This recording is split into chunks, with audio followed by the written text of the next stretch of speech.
What's up, everybody? Andrew back here with Medellin Buzz. Today I am interviewing Aleja. How are you, Aleja? Great.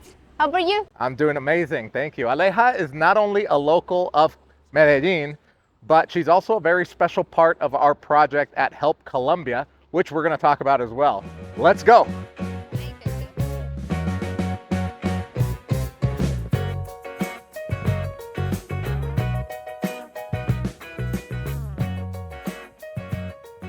Okay, so my name is Alejandra Ospina. I am originally from Cali. I was born in Cali, but I was raised here in Medellin. So where in Medellin do you live? I live in Bello, In Bello. right in the north. They say Bello is pretty dangerous though, compared to Medellin. It depends on where you go, of course, because there are like gangs and Yeah. there's like ghetto and sometimes barrios are dangerous, but I don't see it that way. I have always lived in Bello and I have never felt in danger. I have a ton of other questions. We are here near Parque Poblado, so let's walk to another point and ask those questions. Let's go. Perfect. Let's go.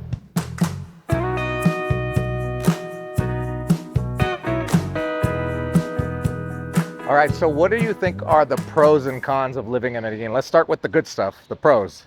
Medellin, best city in the world. I think there's nothing else compared to this city. The weather is nice, people are great. We have everything in here, everything. Everything is accessible and the transportation is really good compared to others in Colombia. Now let's talk about the not so good stuff. What are some of the cons of living in Medellin? It's not so nice to have so many people, I guess. We became overcrowded. Traffic became really tough. When we are in Medellin, everywhere we go, if there's rain maybe, or if there may be an accident, a small crash, the city becomes a complete chaos. Because of the same reasons, everything became more expensive for locals, right? Having a life in Medellin, it's a little bit more expensive than it used to be in the past. So I think that's another con. Is it hard to make a living? Do you find yourself like struggling or stressing every month? Or is it like, okay, I can make a living and be happy? I think it's really hard for a local to have like a good like wage or a good lifestyle here if we earn in pesos. For example, rent, just rent. It's been a really tough topic because for locals it's very difficult to pay a rent. Let's say somebody who used to pay 500,000 pesos per month for an apartment, now it is 3 times the same, 1,500,000 pesos. And since now most of the people who are living here or who are coming from other countries, they earn in dollars or in euros, in different currencies, for them it's a lot easier. So everything for foreigners, it's a lot cheaper. But for locals, we are the ones that suffer that impact. But do you find it hard to find jobs that pay well as well here? I think it's hard, especially if you don't have the language.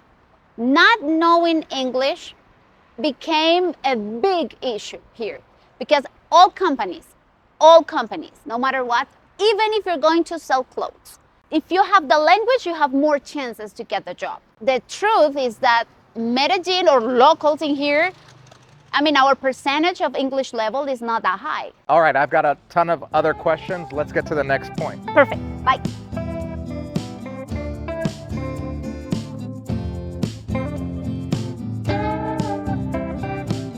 Okay, Aleja, so tell us, what do you do for a living? So officially, I am an English teacher. That's what I do for a living, basically, to teach. Most of my students are kids, and I have been doing this for 14 years now. So do you also teach Spanish lessons? Yeah, I also do. Since I became more professional with it, I studied it, I went to college, and I saw the potential I have to teach. I decided to start receiving foreigners who want to learn Spanish. And it's been like, I don't know, maybe 2 years now since I started teaching Spanish to foreigners.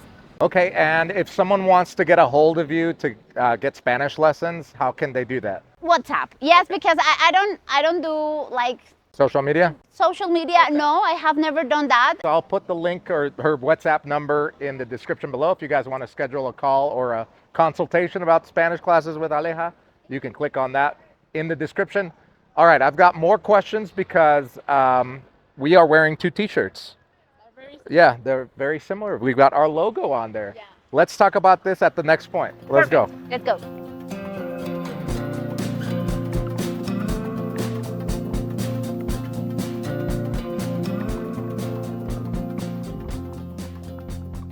So Help Colombia is a nonprofit organization that me and a few friends started back during the pandemic. We started to get funds from all of our other friends, putting our own funds to help feed and give groceries to people in poor neighborhoods. And we got to know two of these neighborhoods very, very intimately. One of them being Moravia. Moravia is a very low-income neighborhood near downtown Medellin. And so after the pandemic, we decided to start teaching them English classes. And at first, we didn't have an English teacher. And I was like, man, who would be the perfect teacher for this? And then I remembered Aleja.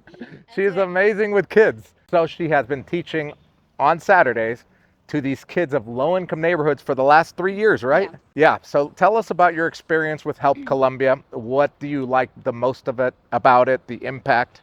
I was pretty much scared at first because I had never worked with kids from low income or vulnerable places. So every time it became more challenging, but every time more rewarding, because we didn't know how to handle it at first, but I started seeing how it could get to be a very structured program. And since then, I haven't stopped. They have learned so much. It's been the most beautiful experience of my life. When we say low income, how low income or what socioeconomic stratum is Moravia? Do you know? I think it's 0 to 2, depending on where you Yeah, because go. Moravia is pretty big. Yes. I know Yes. that there's like about 1,000 households. I know because we've done a lot of canvassing in that neighborhood, going door to door. So what kind of situations do you see these kids living in? So we have had students who have they live in a room, pretty much, a house made of wood. And sometimes they come from very beautiful families that they may not have the best job, or they get a very low salary. They're always supporting the kids in the family. Sometimes other families are completely different, and they just go to the cultural center, send their kids just because they don't want them at home. Some other kids come from families where they don't have a mother or a father. They're raised by their grandmothers, and yeah, we have all kinds of situations in Moravia, around Moravia, from the most terrible ones to the most beautiful and rewarding ones. I also remember one that was raised by his cousin. Imagine. The kid was 9 and the cousin was 13, and she would be like his mom. Yeah, because they lived with the grandmother, and the grandmother was very old. I remember them, yeah.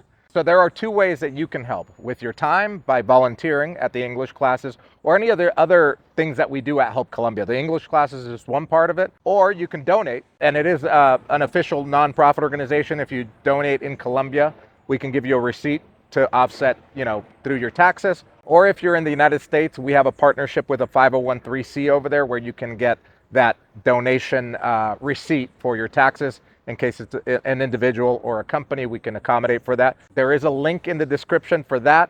Make sure to click on that, and let's make this Christmas the best Christmas for these kids. Yes, please donate. Before we continue, I have a question for you. Okay. Because I remember last Saturday you visited us in Moravia, our English classes, and I want to know what your opinion is about the kids' process. Okay, so after 3 years, the kids that are still there, I can actually talk to in English. I remember when they got there, it was at 0. So the progress has been amazing, and it motivates me not only go and volunteer more, obviously, but also to push this so that we can grow it. I think the ultimate goal with these classes is not only to do them on Saturdays, but have some sort of program where we can do it maybe after school during the week, etc., where we can have more teachers that you can train, and that we can help, because like I said, there's over 1,000 households in that neighborhood, and most of them have kids. So imagine being able to teach them English, having their life changed, because as you are testament to this, your life has changed because you speak English. Exactly, and that's the biggest impact. That's what I wanted to hear. That's our goal, to have a change in their mind so that they can widen their thoughts, their point of view, the way they see life. And yeah, broadens their horizon because they get to also meet people from all around the world that come to volunteer with us. So again, if you want to volunteer, make sure to click on the link in the description to fill out the form to volunteer. And if you want to donate, there's also a link in the description for that. And if you want to donate in pesos, there's also a link in the description for that. So we've got you all covered. Now let's get on to the next questions. Moving on to a different topic, something that people ask me all the time on the channel is, how safe do you feel in Medellin? I have taught in different places, so I have been around the city all my life. And there was a time, for 10 years, I worked at an institute downtown, which is one of the most dangerous, so to speak, spots in Medellin. And I always felt safe. I never felt like in danger. I always felt free to use my phone or to speak to strangers, but because I'm a local. Have you ever been robbed on the street or anything Never. bad like that happened? And every time people ask me this question, I feel a little bit nervous because it's like okay, I have never been robbed, but maybe soon it will be the time. Knock on wood. Yeah, I have to knock on wood. Do you believe in no dar papaya? Of course. Yeah, don't give papaya. What does that expression mean? Don't give papaya. Okay, so don't give papaya is like don't put yourself at risk, or try to avoid situations where your life may be in danger. Not only that, it could also be for other type of scenarios. Like don't give papaya, let's say, don't say stupid things so that people don't make fun of you. Or don't put yourself in situations where you get vulnerable. What would be your advice for someone like that maybe is sitting at home watching this on their couch or at work, and they're like, man, I wish I could live in Medellin? I would say that for people who come here, no matter what, if they're foreigners or people who come from other cities, try to come and respect our culture and always try to be nice to our way of living, and always remember that any impact we have on the community, the culture, try to make it something positive. 30 seconds, tell us why someone should hire you as their teacher. I would say I'm a very professional person. I always take my job very seriously. I love what I do. I feel so passionate about teaching, especially children. And because this is what I have been doing for 14 years and the results have been great. All right, guys. Thank you so much for joining us. Again, links are in the description if you want to contact her, if you want to donate to Help Colombia or volunteer. We'll see you guys in the next video. Hasta luego. Thank you.